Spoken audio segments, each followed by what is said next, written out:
四川总督的地位极高，权力极大，但为何仅只管理一个省份呢？我国的四川省面积非常大，地形又非常复杂。虽然四川名义上只是一个省，但是实际上它相当于好几个省的面积。别看四川总督只管四川一省，但是他的任务并不轻松，因为西藏的一部分事务也归其监管。清朝入关初期，四川是没有设总督的。当时由于川渝两地的大部分地区都掌控在张献忠和南明政府手里，清军只控制了川北地区，所以当时的四川只设有巡抚府，太衙门的驻地设在阆中。后来清军击败了李自成，决定对张献忠和南明下手，于是清廷便将四川、甘肃、陕西合并，统一交由陕西三边总督管辖，衙门驻地在西安。至于为什么三边总督衙门要设在陕西，道理很简单，因为川陕甘三省当中，四川和甘肃都是前线，清廷当时控制最牢的地盘就是陕西了，所以清军在四川、甘肃的兵马钱粮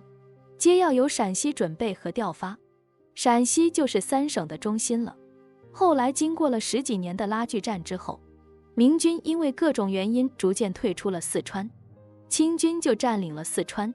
贞治14年公元1657年，为了彻底消灭云南李定国，清朝廷将战线前移，并把前线总指挥部从西安移到了成都。由于战略地位提升了，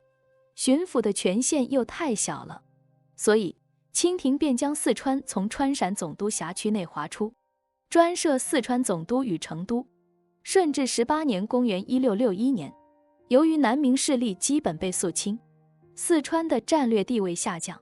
所以清廷又撤销了四川总督，只设四川巡抚，仍由陕西总督管辖。康熙7年公元1668年，四川巡抚忧心忡忡地向康熙皇帝上了一道奏折，大意就是说四川因为常年战争，目前满目疮痍，实难恢复。我建议陛下下一道圣旨，招来周边省份的百姓移民到四川，恢复四川的生产。康熙收到奏折之后大为感慨，于是他将四川划入湖广总督辖内，为后来的湖广填四川来预热。不过由于后来爆发了三藩之乱，四川又变成了战场，因而由朝廷主持的大规模的移民便被推迟了20年，一直到康熙33年才正式开始。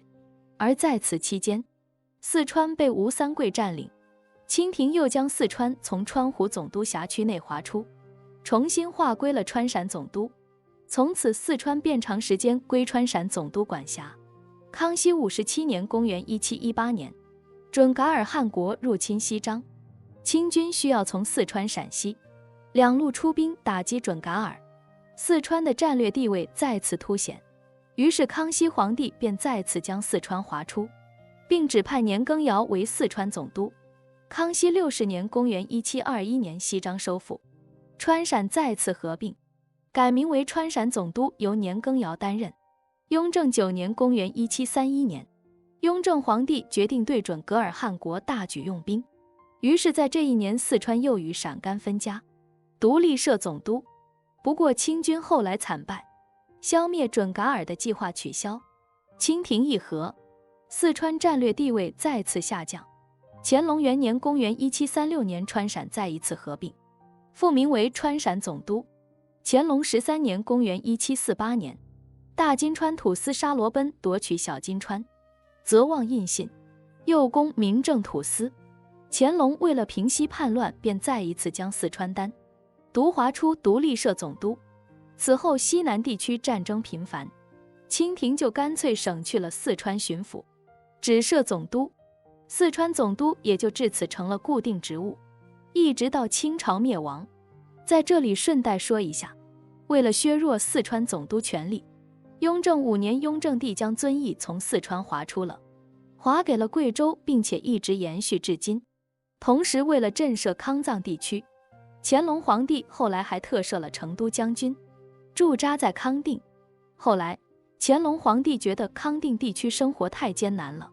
就把成都将军迁回了成都，把四川提督府搬到了康定。而由于四川提督管辖了康藏地区，西漳的军务问题也归了四川总督和成都将军监管。比如乾隆53年公元1788年，为了反击库尔喀的入侵，乾隆皇帝便调派了四川总督李世杰和成都将军鄂辉率川兵入藏。后来库尔喀2度入侵，乾隆皇帝除了调派福康安率军入藏之外，也调派了川兵入藏，